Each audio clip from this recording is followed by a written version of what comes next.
رب العالمین والصلاة والسلام علی رسولہ الکریم وبعد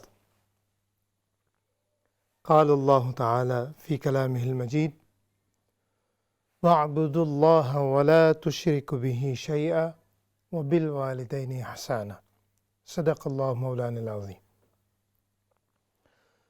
سامعین ناظرین، اللہ رب العزت کی توفیق سے، اس کی مدد سے ہم اپنے پروگرام میں حاضر ہیں۔ ہمیشہ کی طرح اسلام چینل اردو، ان کی ٹیم ہمیشہ آپ کے لیے اچھے پروگرام، آپ کی جو اصلاح کرتے ہیں، آپ کو جو جوائے وہ بھی نصیب ہوتا ہے، ان سے تعلیم و تربیت بھی جاری ہے اور بہت کچھ سیکھنے کو مل رہا ہے۔ اس کے ساتھ ساتھ یہ آپ کی ایک فیملی کی طرح اسلام چینل اردو ہو، ان کی ٹیم ہو، یہ حصہ ہے۔ ہم مل جل کر اللہ اور اس کے رسول صلی اللہ علیہ وسلم کی باتیں سنتے ہیں، کرتے ہیں، سمجھنے کی کوشش کرتے ہیں۔ انہی باتوں میں سے، انہی موضوعات میں سے آج کا جو ہمارا موضوع جس پر بات ہوگی وہ یہ ہے کہ سب سے مشکل کام کیا ہے۔ یہ ہمارا سوال ہوگا جس پر ہم نے بات کرنی۔ ظاہر بات ہے، اگر ہم مزدور کو پوچھیں گے کہ سب سے بڑا مشکل کام کیا ہے تو مزدور کہے گا کہ میں تو ٹوکریاں اٹھا کر، اینٹیں اٹھا کر، اور میرا تو حال ہی برا ہو جاتا ہے۔ تو اس کے لیے تو سب سے مشکل کام وہی ہے۔ اسی طرح آپ پلمبر کو پوچھیں تو بات وہی بھی یہی جواب دے گا۔ اگر پڑھا لکھا جو طبقہ ہے، وکلاء ہیں یا ڈاکٹرز ہیں یا آفیسز میں کام کرنے پڑ جائیں، وہ ہیں، اگر ان کو پوچھیں گے تو وہ کہیں گے کہ ہم تو بیٹھ کر تھک جاتے ہیں، وزن بھی بڑھ جاتا ہے، یعنی مشکلات وہ بتائیں گی کہ ہاں سب سے بڑا مشکل کام یہ ہے۔ لیکن یہ جو مشکل کام ہے سامعین ناظرین، اس سے بھی ایک مشکل کام جس سے میں گزرا بھی ہوں، بہت سے ہم میں سے، خاص طور پر جو آپ سن رہے ہیں، بہت سے اس چیز سے گزر رہے ہیں، اور میں جو ہی بولوں گا تو آپ سمجھ بھی جائیں گے اشارتاً، جب میں اس پر بات کرنے کے لیے آئیں گے کہ ہاں واقعی سب سے مشکل کام تو وہ ہے۔ اب میں نے جو عرض کی ہے کہ میں اس سے گزرا ہوں، وہ بھی انشاءاللہ میں آپ کو بتاؤں گا۔ تو اسی لیے سامعین ناظرین، بہت سے مشکل کام ہوں گے۔ جس قسم کا اگلا اس کا جواب یہ کہ جتنا مشکل کام ہوتا ہے اس کا اتنا ہی اجر و ثواب ہوتا ہے۔ دیکھیں، کوئی حج کرنے چلا جائے، چونکہ مشکل ہے، اس پر پیسے صرف ہوتے ہیں، ٹائم صرف ہوتا ہے، جسم توانا و تندرست ہونا چاہیے، تب جا کر آدمی حرز و فریضہ حج ادا کرتا ہے۔ تو کیا ہوتا ہے کہ اس کے سارے گناہ معاف کر دیے جاتے ہیں۔ اسی طرح اور جو کام ہے، جو دنیاوی کام ہے، اگر کوئی بھی آپ جاب کرتے ہیں تو اس کا ریوارڈ اس کے لیول کے مطابق ہوتا ہے۔ ایک آدمی ہے، صرف اسے حل چلانا آتا ہے، یہ مزدوری کرنی آتی، کوئی ہنر پاس نہیں ہے، تو اس کو جو ریوارڈ ملے گا وہ تو بالکل ملے گا، لیکن وہ اس لیول کا نہیں ہوگا جو ایک شخص نے، ایک انسان نے سالوں سال لگا کر تعلیم حاصل کی ہے، پھر اس کے اوپر پریکٹیکل ایکسپیرینس حاصل کیا ہے۔ جب اس کی تنخواہ کی بات ہوگی تو وہ بالکل ہائی ہوگی، اور یہ جائز بھی ہے، چونکہ اس کے پیچھے ایک پورا رد عمل ہوا ہے، پورا کار فرما ہے، تب جا کر اس نے یہ ریوارڈ ارن کیا۔ یہاں تک آپ بات سمجھ گئے ہوں گے۔ اب جس کی طرف میں اشارہ کر رہا ہوں، سب سے مشکل کام وہ یہ ہے کہ صحیح معنوں میں آدمی باپ یا ماں بن جائے۔ یہ سب سے مشکل کام ہے۔ اب ہم پہلے اس کی ریوارڈ کی طرف آتے ہیں۔ اب ریوارڈ اس کا کیا ہے؟ اب اس کا ذکر اللہ رب العزت کی صرف جو آیت کریمہ ہے اس کی طرف اشارہ ہے۔ اللہ رب العزت نے فرمایا وَاعْبُدُوا اللَّهَ وَلَا تُشْرِكُوا بِهِ شَيْئًا، اللہ تعالیٰ نے فرمایا اے انسانوں صرف رب کائنات کی عبادت کرو، اس کے ساتھ کسی کو جو ہے پارٹنر نہ بناؤ، کسی کو شریک نہ کرو، یعنی شرک سے نجات دلائی۔ میں صرف وہی عبادت کے لائق ہے، قُلْ هُوَ اللَّهُ أَحَدٌ اللَّهُ الصَّمَدُ لَمْ يَلِدْ وَلَمْ يُولَدْ وَلَمْ يَكُنْ لَهُ كُفُوًا أَحَدٌ۔ اب اشارہ فرمانے کے بعد، اس چیز کو کیٹیگرائز کرنے کے بعد، اب نیکسٹ جو عمل لانا تھا وہ اللہ رب العزت کی ذات ہے، اسی کا قرآن ہے، اسی کا کلام ہے، اس نے جو بات کرنی ہوتی وہ کر دیتا اور ہم اس کو بالکل ہاتھ جوڑ کر آنکھیں نیچے کر کے مان لیتے۔ لیکن اللہ رب العزت نے اپنی عبادت اور اپنی شرک کا اخلاص، جو شرک کو جو ہے اس کو کلیریفیکیشن کرنے کے بعد سیدھا جو بات بتائی، فرمایا وہ بالوالدین احسان، فرمایا دوسرا کام تم نے کیا کرنا ہے، والدین کے ساتھ حسن سلوک کرنا ہے۔ اب یہ سب سے پہلی فضیلت ہے۔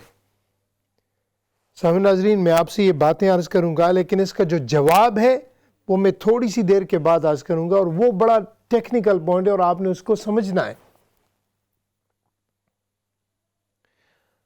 اب پہلا یعنی مرتبہ جو والدین کو دیا گیا ہے وہ یہ ہے۔ اب کیوں ہے اس کا جواب ہم بعد میں جانیں گے۔ اس پر دوسری دلیل، اللہ رب العزت نے جو صفت اپنے لیے ارشاد فرمائی ہے قرآن کی پہلی آیت میں، اللہ رب العزت نے فرمایا الحمدللہ رب العالمین۔ اب اللہ رب العزت کا نام ذاتی ہے اللہ، اور جو صفاتی نام جو سب سے پہلا لایا ہے وہ اس کا نام ہے رب۔ اب جب والدین کی بات آئی تو اللہ رب العزت نے یہی نام کے ساتھ پکارا ہے، فرمایا جب تم اپنے والدین کے لیے دعا فرماؤ تو کیا کرو، کما ربیانی صغیرا، جس طرح وہ میرے لیے رب تھے، یعنی وہ عطائی رب ہیں، جس طرح انہوں نے مجھ پر کرم کیا۔ کرم کیسے کیا؟ جب میں چھوٹا سا تھا، اور کیسے رہے، کما ربیانی صغیرا۔ یہاں پر دیکھیں، یہ میں لفظی مناسبت جو ہے عرض کر رہا ہوں، یہ عطائی ہے، وہ ذاتی ہے، ظاہر بات ہے، اللہ رب العزت رب وہ ذاتی صفت ہے، یہ صفاتی ہے۔ تو یہ دوسری فضیلت ہے جو اللہ رب العزت نے والدین کو عطا فرمائی۔ اب اس سے آگے چلیں، میں کچھ فضیلتیں ارشاد کر کے پھر ہم اپنے موضوع کی طرف انشاءاللہ آتے ہیں۔ اگلا ارشاد فرمایا، ایک صحابی آئے آقا علیہ الصلوۃ والسلام کی بارگاہ میں، یہ میرے سامنے متفقن علیہ حدیث پڑھی ہے، ایک طبرانی شریف کی حدیث پڑھی ہے۔ ایک صحابی آئے اور انہوں نے عرض کی، یا رسول اللہ صلی اللہ علیہ وسلم، مجھے اجازت دیں کہ میں اللہ رب العزت کی بارگاہ سے اجر و ثواب حاصل کرنے کی نیت سے جہاد کرنا چاہتا ہوں۔ اب جہاد جیسی عظیم نعمت جو اپنی جان آدمی قربان کر دے اللہ کی رضا کے لیے، اس سے بڑا عمل اور کیا ہو سکتا ہے؟ آقا علیہ السلام کا اس سے خطاب کرنے کا جو سٹائل ہے وہ ملاحظہ فرمائے۔ آقا علیہ السلام نے فرمایا کہ قال فہل من والدیک احد حی، تم مجھے یہ بتاؤ اے صحابی، تم جہاد کی اجازت مانگنے کے لیے، اجر و ثواب کے لیے آئے ہو، تم مجھے بتاؤ کہ تمہارے والدین میں سے کوئی زندہ ہے؟ اس نے کہا قال نعم بل کلاہما حی، فرمایا یا رسول اللہ بالکل زندہ ہیں، اور ایک نہیں دونوں ہی زندہ ہیں، والد بھی اور والدہ بھی۔ اب آقا علیہ السلام نے فرمایا، آگے دیکھیے آگے کیا فرمایا، قال فتبتغی الاجر من اللہ، آقا علیہ السلام نے سوالیہ طور پر پوچھا کہ واقعی تم اللہ تعالیٰ کی بارگاہ سے اجر و ثواب کی نیت، یہ تمہاری نیت ہے، یہ حاصل کرنا چاہتے ہو؟ یعنی سوالیہ طور پر دہرایا۔ پھر اس نے کہا قال نعم، میں یا رسول اللہ بالکل اسی لیے تو آیا ہوں، یعنی یہی گزارش کی ہے کہ مجھے اجر و ثواب چاہیے، اور یہی میرا پکا ارادہ ہے جان بھی دے دوں گا لیکن وہ اجر و ثواب لے کر رہوں گا۔ تو آقا علیہ السلام نے فرمایا قال فرجع الی والدیک فاحسن صحبتہما متفق علیہ۔ فرمایا اے صحابی، اجر و ثواب لینے کے لیے تم آئے ہو، جہاد کرنا چاہتے ہو، جاؤ واپس چلے جاؤ اور اپنے والدین کی صحبت میں رہو، ان کی خدمت کرو، یہی تمہارا اجر و ثواب ہے۔ اب یہ دوسری اور تیسری دلیل تھی جو ہم نے بیان کی، جو کہ والدین کا اجر و مرتبہ۔ اب اگلی حدیث ہے، آقا علیہ السلام نے وہی فرمایا، حضرت عبداللہ بن عمر رضی اللہ تعالیٰ عنہ۔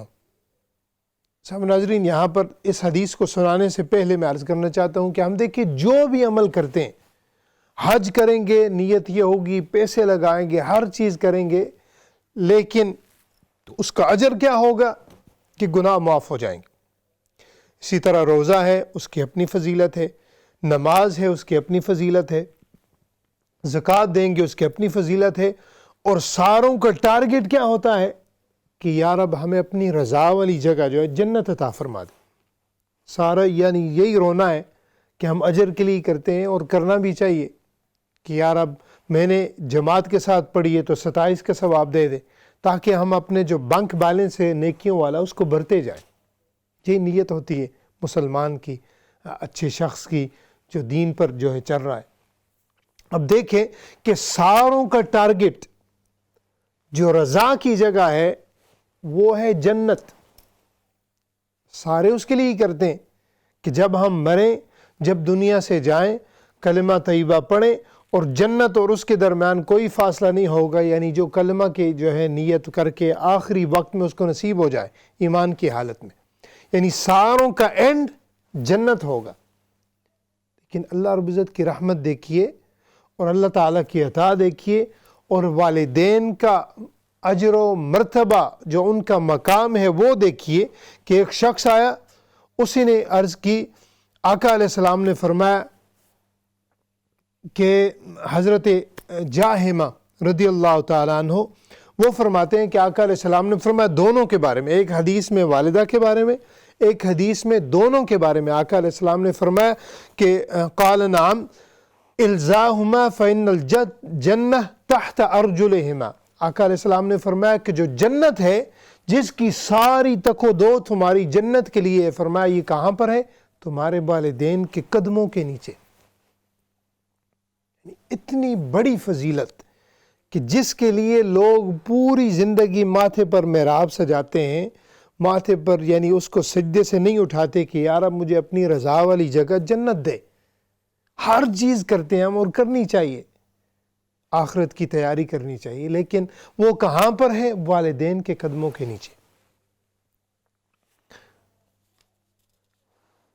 سامعین ناظرین، ہم نے جب بھی یہ حدیثیں سنی ہیں، ہم نے یک طرفہ سنی ہے،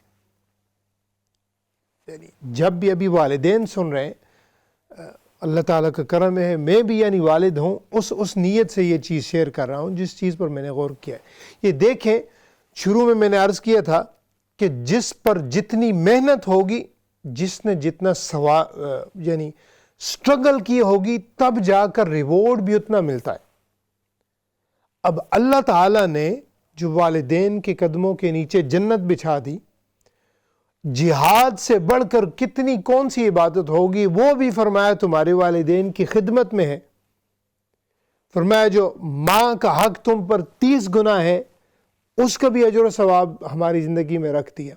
اور اتنا اپنی عبادت کے بعد جس چیز کی کلاریفیکیشن کی، جس کی طرف توجہ دلائی، جس کی طرف ہمارا فوکس دلایا، وہ بھی والدین ہیں۔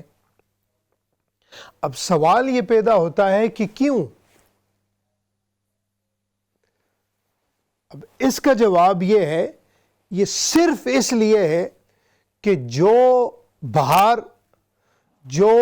یعنی جتنا بھار والدین کے کندھوں پر اللہ رب العزت نے ڈالا ہے، اتنا کسی کائنات میں کسی اور جاب پر نہیں ڈالا۔ کوئی دنیا کا آپ کام دیکھ لیں، شروع میں ہم نے سوال کیا تھا کہ سب سے مشکل کام کیا ہے؟ سب سے مشکل ترین کام یہ ہے کہ اللہ رب العزت کی بارگاہ سے صحیح معنوں میں والد یا والدہ کا مرتبہ پانا سب سے مشکل کام ہے۔ اگر مشکل نہ ہوتا تو اللہ رب العزت اتنا زیادہ ریوارڈ نہ دیتے۔ اس نقطے کو سمجھنے والی بات ہے۔ ہم نے ہمیشہ والدین ہوتے ہیں، والدہ ہوتی ہے، والد ہوتے ہیں، وہ اپنے لیے اس آیت کو استعمال کرتے ہیں، یا دوسرے اگر تنبیہ بھی کرتے ہیں تو وہ اپنے لیے کرتے ہیں کہ تمہیں پتہ نہیں قرآن تو یہ کہتا ہے، حدیث یہ کہتی ہے، یعنی حدیث مبارکہ تو اس میں تو یہ الفاظ ہے۔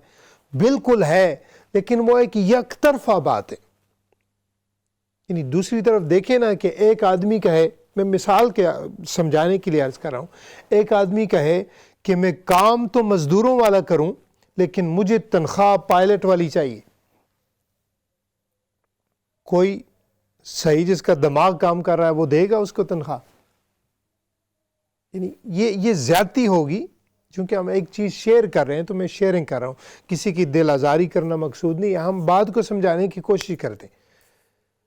اب اگر میں ہنر کوئی نہ میں تعلیم ہم حاصل کریں نہ ہنر حاصل کریں، اور جس شخص کے پاس ہنر ہے، جس شخص کے پاس تعلیم ہے، جس کے پاس ایکسپیرینس ہے، ہم کہیں کہ نہیں ہم بیٹھے بھی رہیں، کام بھی کوئی نہ کریں لیکن تنخواہ اس والی لیں گے، یعنی اجر و ثواب تنخواہ کی صورت میں جو کام جس نے وہ محنت کر کے حاصل کیا ہے ہم وہی چاہیے ہمیں، تو یہ ناانصافی ہوگی، چونکہ ہم نے اس کے لیے اسٹرگل ہی نہیں کی۔ ہمارے لیے اللہ رب العزت نے یہ جو اتنا بڑا اجر و ثواب رکھا ہے، ہم نے ابھی آپ من میں جھانک کر پا جا سراغ زندگی، ہم نے تھوڑا سا اس طرف بھی اشارہ دیکھنا ہے کہ ہم نے والدین یا والدہ ہونے کے ناطے کیا ہم نے یہ حق بھی ادا کیا ہے؟ یعنی ریوارڈ تو ہم وہ مانگ رہے ہیں جو ہمارے قدموں کے نیچے ہے، جنت ہے۔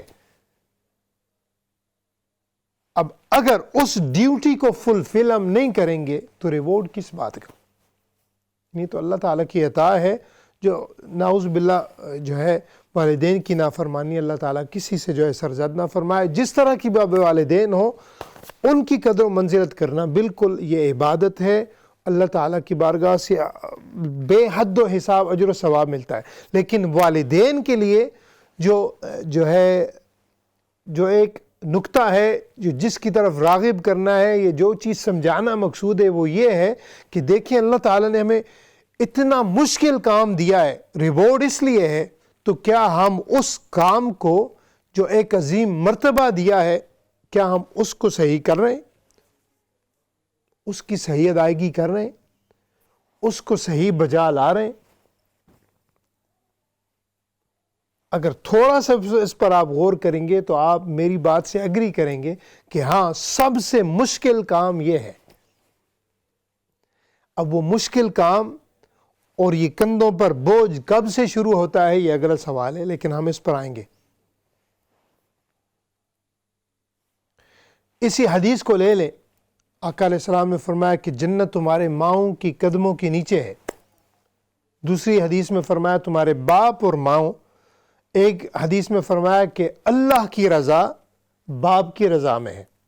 یہ ہم نے حدیث بار بار سنی ہے۔ اللہ رب العزت کی جنت ماں کے قدموں کے نیچے، تمہارے اوپر 3 گنا ماں کا حق سے ایک حق جو ہے باپ کا ہے، 3 گنا ماں کا حق ہے۔ اب وہ کیوں ہے؟ اس لیے کہ ماں کے ہاتھ میں ہے کہ اس بچے کو جنتی بنا دے یا جہنمی بنا دے، اور اس کی تائید میں اگلی حدیث سے کر رہا ہوں۔ ایک حدیث میں آقا علیہ السلام نے فرمایا کہ ہر بچہ، ہر انسان جب دنیا میں پیدا ہوتا ہے تو اس کی پیدائش فطرت پر ہے، اور فرمایا دین کیا ہے؟ دین فطرت ہے۔ یعنی اگر اس حدیث کو ملائیں تو ہر بچے کی پیدائش اسلام پر ہے، یعنی فطرت پر ہے۔ نیچرلی وہ مشرک، کافر یا منافق یا نعوذ باللہ اس قسم کی بچے میں کوئی نہیں ہوتی۔ اسی لیے تو ہم سارے کہتے ہیں بچے kids are innocent، یعنی بچے معصوم ہوتے ہیں۔ ہر معاشرے میں، انگلش ہو یا ہمارا کلچر ہو یا مڈل ایسٹ، جہاں پر بھی آپ جائیں ہم یہی کہتے ہیں بچے معصوم ہوتے ہیں۔ کیوں ہوتے ہیں؟ کہ وہ فطرت پر ہوتے ہیں، حدیث شریف بھی ہے۔ اب اگلا حدیث کا جو لفظ ہے وہ فرمائے کہ آقا علیہ السلام نے فرمایا یہ والدین پر ہے کہ چاہے وہ اس کو مسلمان ہی رہنے دیں، اور فرمایا چاہے اس کو یہودی بنا دیں یا عیسائی بنا دیں، یہ والدین کے ہاتھ میں۔ پچھلا جو میں نے عرض کیا تھا کہ ماں کے اوپر ہے وہ اس کو جنتی بنا دے یا جہنمی۔ اس حدیث میں فرمایا اگر اس کا ریلیجن بھی چینج کرنا ہو، اس کا وے آف تھنکنگ بھی چینج کرنی ہو، تو والدین کے ہاتھ میں وہ کر سکتے ہیں، کیونکہ بچے نے ہمیشہ انہی کی تو کمپنی میں رہنا ہے، وہاں پر ہی تو اس نے تربیت حاصل کرنی ہے۔ تو اس لیے والدین کے ہاتھ میں ہے کہ وہ جو چاہے، جس طرح کا چاہے، اس کو انسان بنا دے۔ تو سامعین ناظرین، ابھی تک چونکہ بریک کا ٹائم بھی ہونے والا ہے، ابھی تک ہم نے جو بات سمجھنے کی کوشش کی ہے کہ اللہ رب العزت نے، دیکھیے کہ اللہ تعالیٰ نے ہر چیز اپنے لیے چوز جو ہے کیا ہے، لیکن یہ نہ کسی کا وہ اولاد ہے نہ اس کی کوئی اولاد ہے، یعنی اللہ تعالیٰ نے اس کی شان کے لائق نہیں ہے، لیکن انسانوں کو جب یہ ذمہ داری دی، انسانوں پر جب یہ بوجھ ڈالا، انسانوں کو جب اتنا مشکل وقت اس میں ڈالا، تو پھر ریوارڈ بھی اتنا ہی جو ہے اعلیٰ و ارفع کر دیا۔ اب اس کے حقوق کیا ہے؟ ماں باپ ہونے کے ناطے ہم نے ہمیشہ شانیں سنی ہے ماں کی اور شانیں سنی ہے والدین کی، لیکن ہمارا جو مقصد ہے تھوڑا والدین کو بھی اجاگر کرنا ہے، اور سوسائٹی میں جو ہماری جو ذمہ داریاں ہیں انشاءاللہ ان پر بھی ہم بات کریں گے کہ ہم کس طرح سے اس ذمہ داری کو نبھانا چاہیے۔ یہ بڑی لازم ہے، ضروری ہے، فرائض کی طرح ہے، اور کس طرح ہم مل جل کر اس کام کو جو ہے نبھا سکتے ہیں۔ انشاءاللہ ہم اس پر بھی ساری بات کریں گے، لیکن ابھی تک جو نقطہ سمجھنے والا ہے کہ یہ سب سے مشکل کام ہے، اور جو والد ہیں، والدہ ہیں، وہ میری بات سے ایگری کرتے ہیں، چاہے مجھے آپ کی آواز سنائی دے یا نہ دے، مجھے پتہ ہے کہ ہم کتنی مشکلات سے والد اور والدہ ہونے کے ناطے، ماں باپ جو ہے ہمیشہ دعاؤں کے لیے بھی کہتے ہیں، پریشان رہتے ہیں، تو ساری چیزیں جو ہے ساروں کا مجموعہ بڑی عرصے کے بعد جو ہے میرا ذہن میں تھا کہ ہم اس موضوع پر بات کریں گے، تو آج اللہ تعالیٰ نے موقع دیا ہے تو انشاءاللہ اس پر بات کریں گے۔ چونکہ ابھی بریک کے ٹائم ہونے والا ہے، آپ کو پتہ ہی آپ کا اپنا پروگرام ہے، انشاءاللہ اس میں سوال و جواب بھی لیے جاتے ہیں، جو بھی آپ کی فیلنگز ہوتی ہے وہ بھی ماشاءاللہ شیئر کرتے ہیں۔ تو اسی لیے نیکسٹ سیگمنٹ میں جو ہمارے اگلے 2 سیگمنٹس ہیں وہ کالز بھی آن ہوں گی، آپ انشاءاللہ کال کر کے جو بھی آپ کے مسئلے مسائل ہوں وہ بھی بیان کر سکتے ہیں، کچھ شیئر کریں۔ عید کے بعد جو ہے آپ کا کیسا وقت گزر رہا ہے انشاءاللہ وہ بھی شیئر کریں، آپ کا اپنا پروگرام ہے، کبھی بھی ہچکچاہٹ نہیں ہونی چاہیے، تو انشاءاللہ اپنی فیملی کی طرح اس کو سمجھیں۔ ہم نے مل جل کر، دیکھیں دین آسان ہے، ہمیں بھی یعنی تھوڑا بہت جو اللہ نے سوجھ بوجھ دی ہے ہم کوشش کرتے ہیں کہ اس کو شیئر کریں، اس سے پھر اپنے علم میں بھی اضافہ ہوتا ہے، دوسروں سے بھی آگاہی ہوتی ہے، اور اس طرح اللہ کی رضا کے لیے ہماری آپس میں محبت بھی ہے، اسی کا رضا کے لیے یہ ناطہ بھی ہے، یہ رشتہ ہے، اور یہ بات چیت بھی چلتی رہتی ہے۔ تو اس کو اللہ تعالیٰ ہمیشہ کے لیے قائم و دائم فرمائے، اور خصوصی دعا ہے کہ اللہ تعالیٰ اسلام چینل اردو، ان کی ٹیم اور سارے سامعین ناظرین جو اس سے محبت کرتے ہیں، اس کو دیکھتے ہیں، اللہ تعالیٰ سب کو دین و دنیا کی برکات، رحمتیں، برکتیں عطا فرمائے۔ تو انشاءاللہ ہمارے ساتھ ہی رہے گا، بات میں اور شروع کر سکتا ہوں لیکن میں بھی نہیں کر رہا، چونکہ ہماری بریک ہے تو جو ہے اس میں تھوڑا سا وہ پھر بات پوری نہ ہو، حدیث شریف بیان کرے تو پھر ادب کے بھی خلاف ہے کہ میں آیت پڑھ کے یا حدیث پڑھنے کی نیت کر کے یعنی آدھے میں اس کو چھوڑ دیں، تو اس سے بہتر ہے کہ ہم اس کو شروع کریں تاکہ ہم اس کو پورا بھی کر سکیں، تو اس سے پھر اور زیادہ برکت ملتی ہے، اس کا ادب جو ہے وہ بھی بجا لانا ضروری ہوتا ہے۔